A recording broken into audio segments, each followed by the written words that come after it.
Aidit meninggalkan Jakarta sebagai salah satu anggota tim 80 orang yang menyertai Presiden Soekarno untuk menghadiri konferensi Asia Afrika kedua yang akan diadakan di Aljazair dan tiba di Kairo pada tanggal 26 Juni tahun 1965. Tujuan dari delegasi yang besar ini adalah untuk mengegolkan pada agenda acara konferensi itu kasus konfrontasi Indonesia-Malaysia dan membentuk dalam rangka ini sebuah front internasional bersatu yang mewakili The New Emerging Forces.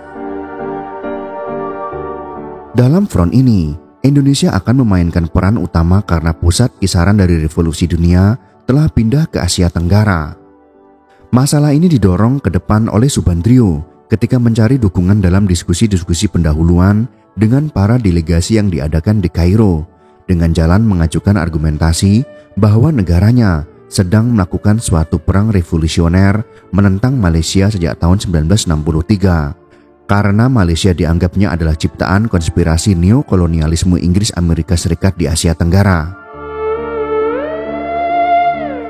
Subandrio juga menyebarkan dokumen Gilchrist kepada semua ketua delegasi negara-negara yang sedang menunggu di Kairo untuk masuk ke Aljazair dengan menjelaskan hubungan isi dokumen tersebut dengan rencana Dewan Jenderal sebagai bukti dari bagaimana ofensifnya neokolonialisme Inggris Amerika yang akan terjadi di kawasan itu. Setelah diundurnya konferensi itu menjadi tanggal 5 November 1965 karena tuan rumah Ben Bella telah digulingkan ketika itu, maka Aidit mengunjungi beberapa negara komunis hingga pada akhirnya mendarat di Peking, Tiongkok. Alien o Majar, Sosialista, Mungkas Part, Kada Restars, Visite Sevel. Dalam pada itu, Presiden Soekarno kembali pulang dalam kondisi kesehatan yang sangat menyedihkan karena penyakit ginjal yang serius. Ia mendapat serangan terakhirnya pada bulan Juli tahun 1965 cukup gawat sehingga para spesialis pengobatan Cina yang berada di antaranya telah mengobatinya sejak tahun 1960. Yakin bahwa ia tidak akan dapat hidup lama lagi jika datang serangan lain. Pada saat soal penggantiannya menjadi masalah yang real dan tak dapat dielakkan lagi, Presiden menginstruksikan Dr. Subandrio untuk memanggil Nyono dan Aidit dari luar negeri. Nyono untuk membantu membuat sebuah draft pidato kepresidenan untuk perayaan Hari Kemerdekaan tanggal 17 Agustus tahun 1965. Subandrio mengirim telegram ke Moskow dan Peking untuk memanggil kedua pemimpin komunis itu. Aidit menjawab dari Peking kepada Soekarno, Subandrio, dan M.H. Lukman pada tanggal 3 Agustus bahwa ia sedang siap-siap untuk pulang dengan segera.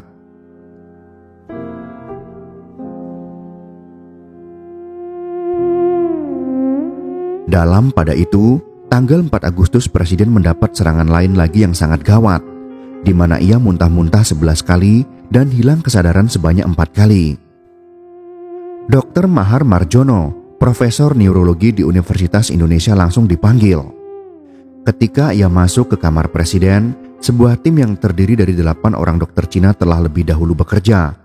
Mereka telah merawatnya sejak tanggal 22 Juli dan terus merawatnya sampai mereka kembali ke Cina pada tanggal 1 September tahun 1965. Serangan itu dilaporkan demikian seriusnya, sehingga desas-desus dan spekulasi menyebar yang mengatakan bahwa kematian Presiden sudah tidak akan lama lagi.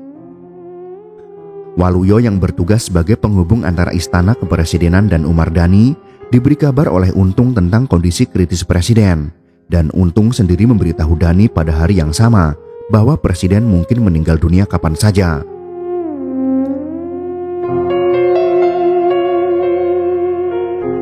Dhani sadar sekali bahwa seandainya Soekarno meninggal dunia, maka akan meledaklah suatu pertarungan kekuasaan yang hebat dan sesungguhnya antara Angkatan Darat dan PKI. Dan karena menganggap dirinya seorang kandidat kuat untuk menjadi presiden, Dhani memanggil sebuah rapat para penasehat puncaknya pada tanggal 5 Agustus tahun 1965 untuk menentukan posisi Auri dalam situasi yang gawat ini. Rapat ini membicarakan prospek pertarungan antara PKI dan Angkatan Darat dan memutuskan bahwa pertumpahan darah itu harus dihindari.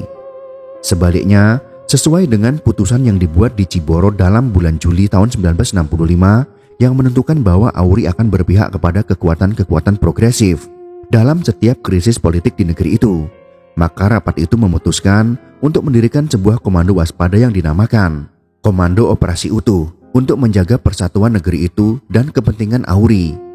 Dengan demikian, AURI adalah yang pertama melakukan mobilisasi, bersiap-siap menghadapi konfrontasi bersejarah yang tidak terelakkan lagi antara Angkatan Darat dan kekuatan-kekuatan progresif di negeri itu, dengan dipimpin oleh PKI tentang warisan Soekarno dan arah baru revolusi Indonesia. Ketika mengadakan konferensi dengan para pemimpin beberapa negara komunis di Eropa Timur dan Rusia, Aidit memiliki pengetahuan yang baik sekali tentang kondisi kesehatan presiden yang mengalami gagal ginjal pada akhir bulan Juli melalui 2 saluran. Pertama, Dr. Subandrio sebagai Menlu selalu memberi informasi kepada Aidit melalui misi diplomatik Indonesia pada setiap negara yang dikunjunginya tentang kondisi presiden yang kritis itu. Kedua, PKI sendiri punya saluran komunikasi internal partai yang menghubungkannya dengan departemen internasional dari Partai Komunis di Moskow, Peking, dan di tempat-tempat lain yang memberitahukan kepada Aidit tentang krisis penggantian presiden yang tidak dapat dielakkan lagi karena menurunnya kondisi kesehatan Presiden Soekarno dengan cepat sekali. Mengingat kesehatan Presiden Soekarno yang gawat itulah, maka Aidit melakukan pembicaraan dengan para pemimpin senior Cina di partai, pemerintahan, dan kemiliteran. Ketika kunjungan 8 harinya di Peking pada akhir Juli hingga awal Agustus tahun 1965, para pejabat ini memiliki pengetahuan yang baik tentang kesehatan presiden dari para dokter yang merawatnya, kedutaan besar, dan informan-informan lain yang beroperasi di Indonesia.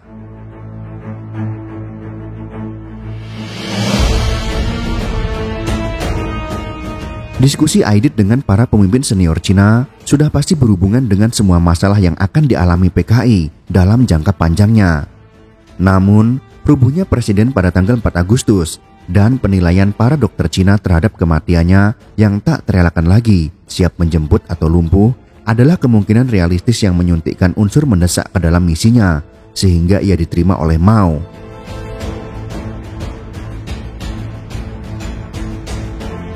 Dari urutan-urutan peristiwa tampak bahwa mereka bertemu keesokan harinya pada tanggal 5 Agustus untuk menilai situasi baru itu dan mengembangkan koordinasi kebijakan untuk mengeksploitasi kesempatan yang diciptakannya. Mao menerima Aidit di markas besar Partai Cina di Zhongnanhai, sebuah perkampungan di dalam dinding-dinding kota terlarang di Cina. Aidit mungkin sekali mulai dengan mengatakan kepada Mao bahwa PKI adalah murid yang patuh pada ajaran-ajarannya sebagai pakar teori dan praksis Marxisme-Leninisme terbesar yang masih hidup semenjak masa Lenin. PKI sedang melaksanakan teori-teorinya tentang perlunya perjuangan anti-imperialis yang tegas dengan jalan berkonfrontasi dengan Malaysia sejak tahun 1963 dan ajarannya bahwa satu-satunya jalan kepada kekuasaan bagi partai Marxisme-Leninisme seperti PKI adalah lewat revolusi agraria. Untuk tujuan itu, partai menggelorakan pendekatan ofensif revolusioner yang memiliki basis massa yang luas semenjak tahun 1964, termasuk upaya untuk mengegolkan konsep tentara rakyat yang terdiri dari kaum buruh dan tani yang akan dibentuk dengan bantuan Peking sebagai kekuatan utama revolusi agraria itu. Meskipun tujuan partai untuk mendirikan tentara rakyat secepat mungkin mendapat dukungan penuh dari Soekarno, namun masalah yang paling besar baginya dan bagi partai justru datang dari jenderal-jenderal yang terkemuka di Angkatan Darat, yang tidak hanya menentang didirikannya tentara rakyat itu, tetapi juga tidak begitu menyukai orientasi revolusioner dari politik luar negeri presiden, konfrontasi dengan Malaysia, dan persekutuan dengan Cina. Dan sangat-sangat dapat dipercaya bahwa Aidit lebih jauh mengatakan kepada Mao bahwa berita kemarin dari Jakarta menjadikan suatu kemestian bagi partai untuk langsung bersiap-siap guna melakukan tindakan darurat untuk menghadang tantangan, dan bahwa di akar tantangan itu terdapat kesiapan Angkatan Darat untuk memukul PKI terlebih dahulu demi kekuasaan, terlepas dari apakah presiden meninggal atau tidak. Berdasarkan bahaya baru ini dan dengan mempertimbangkan panggilan presiden untuk segera pulang guna membantunya menghadapi krisis itu, maka sudah pasti Aidit meminta nasihat kepada Mao tentang tindakan apa yang harus dilakukan PKI. Tanggapan Mao adalah cepat dan lugas sekali. Mao mengatakan, "Kamu harus bertindak cepat." Aidit kemudian menjawab, saya khawatir Angkatan Darat akan menjadi penghalang. Mao kemudian menjelaskan, baiklah, lakukanlah apa yang saya nasihatkan kepadamu. Habisi semua jenderal dan para perwira reaksioner itu dalam sekali pukul. Angkatan Darat lalu akan menjadi seekor naga yang tidak berkepala dan akan mengikutimu. Aidit kemudian menjawab, itu berarti membunuh beberapa ratus perwira. Mao kemudian menanggapi, di Sensi Utara saya membunuh 20.000 orang kader dalam sekali pukul saja.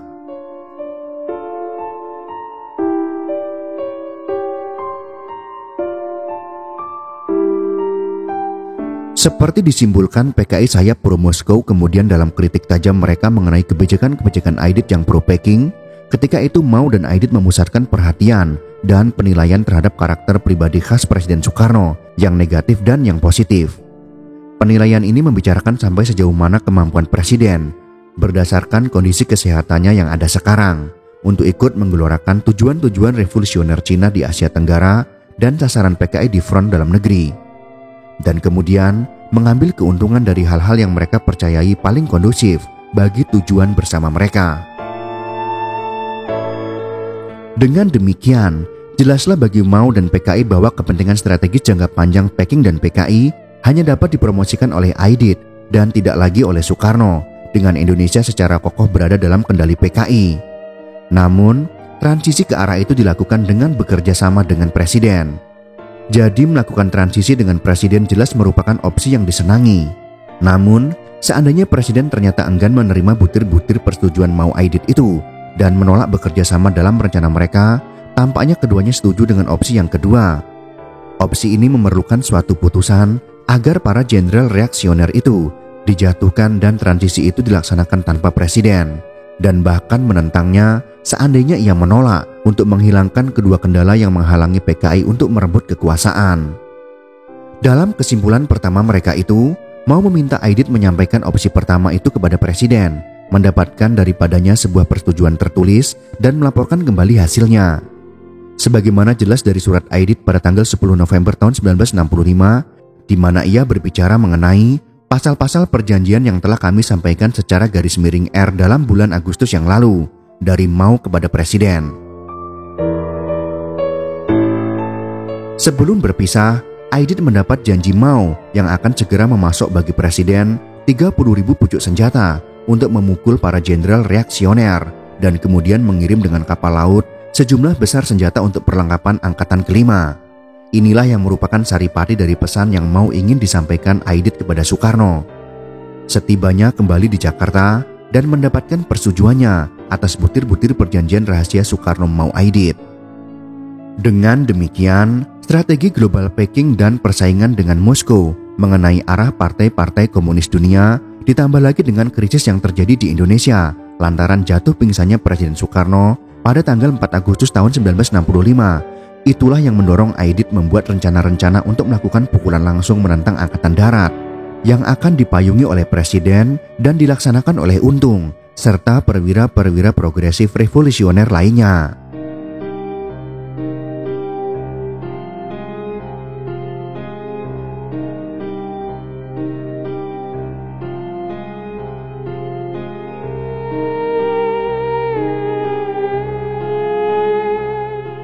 Dari konspirasi inilah, maka terjadi peristiwa 30 September 1965 yang menyebabkan terbunuhnya 6 jenderal dan 1 perwira muda dari TNI Angkatan Darat. Semoga informasi ini bisa bermanfaat untuk kita semua. Jika kalian suka dengan video ini, silakan berikan jempol ke atas. Dan jika kalian menganggap video ini bermanfaat, maka bagikanlah untuk teman-teman Anda yang lain. Terima kasih sudah menonton.